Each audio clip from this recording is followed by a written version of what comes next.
With the loss of a pet, some people try to cope on their own, but in Nebraska, there's another option.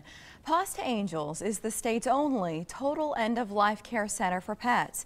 Founder Cherie Fry is here today with Savannah. Melissa Dieters and Lynn Pop join us to share their experiences. It's nice to meet you. And Cherie, it's nice to have you back. Thank you. With the cutest dog on the planet, I've got to say, even though I'm fond of mine, Savannah's so sweet. And this is really where your heart is with pets and with their families. So what inspired you to start Paws to Angels? With the death of my dog Shades, I learned of the traditional death care process and just found it to be very disrespectful and lacking dignity. And there was no options or support for me. So I made a vow to change that, and I started off, with the Pet Loss Memorial Center, and then just last year added hospice and in-home euthanasia. What do families, and I'm sure every family is different, their needs are going to be different, the circumstances are different, but is there a general experience to our viewers who are new to this whole idea? Is there an experience that they might expect? Everything's going to be based on what's comfortable for them in their time frame and in the way that's going to be good for them and their family. So it could be a sudden loss that brings them in, or it could be a long-term illness where they're planning as they go and able to do a little bit more. What about your experience and your cat named Thief? Tell us about your family. Well, my husband and I, our fur children are our children. So when Thief passed away quite unexpectedly, it was a huge shock to our system. And I found out about Cherie through a friend of mine who had also used her services, and she was able to come and take care of Thief, and she was extremely compassionate.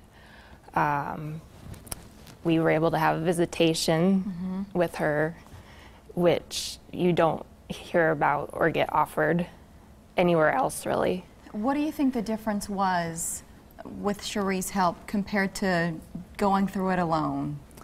With Cherie, she understood what we were going through, and she was able to help us get through what we were feeling and the grief process, and because it's very traumatic.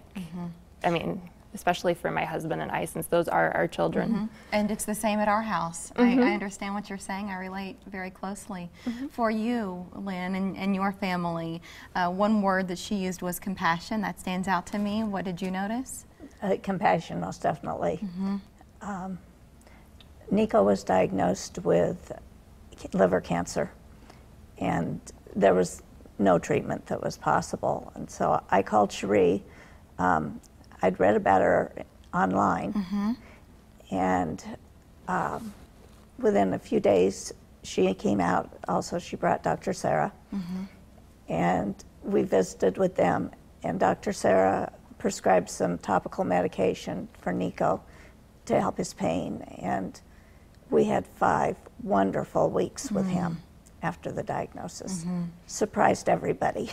Did you feel like it was all worth it? Because this idea to some people, they're like, wait a minute, all of this for pets, but to you it was well worth it. Oh, most definitely it was, because Nico wasn't suffering during that time. And if we had gone the regular route of going to the vet, he wouldn't have lasted probably a week. I think about how much love our pets give to us and how deserving they are of that always, but at that point in life where they can't do anything about it, they're relying on us, Cherie. What do you hear from these pet parents who come in who want to have that, but they might not know that you exist since you're the only center of its kind in the area? Are they surprised? They are, and I believe my services, they almost have to experience it to get a better understanding. But one of the big things with pet parents is they feel very alone during their time of grief, and what comes out of their mouth from about every one of them is, "This hurts worse than with the loss of my mother or my brother." Really? Yeah. And just having that help and support and somebody to guide them.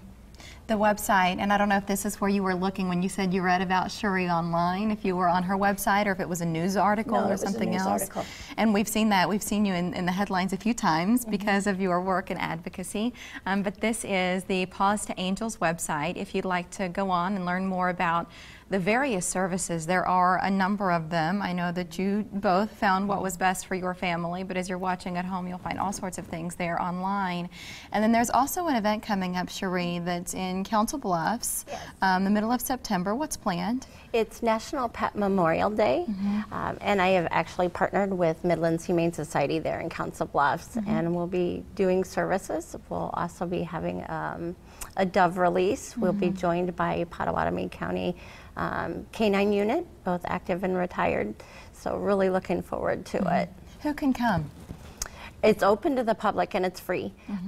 You know, it's a place for families to come and honor their pets that they've lost, you know, and support one each. I think it's so important to have that community and to recognize those feelings, because I think a lot of people just bury it and they say, I shouldn't be feeling this way. It was just my pet. What's wrong with me? Get it together.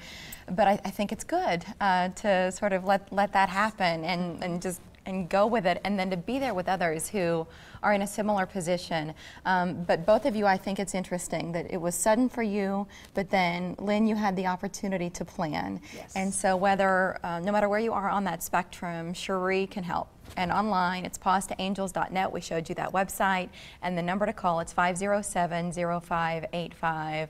But the only center of its kind in our area. And so many people glad you made that decision years ago, Cherie. It's nice to see you again. And ladies, thank you both for being here. Sure.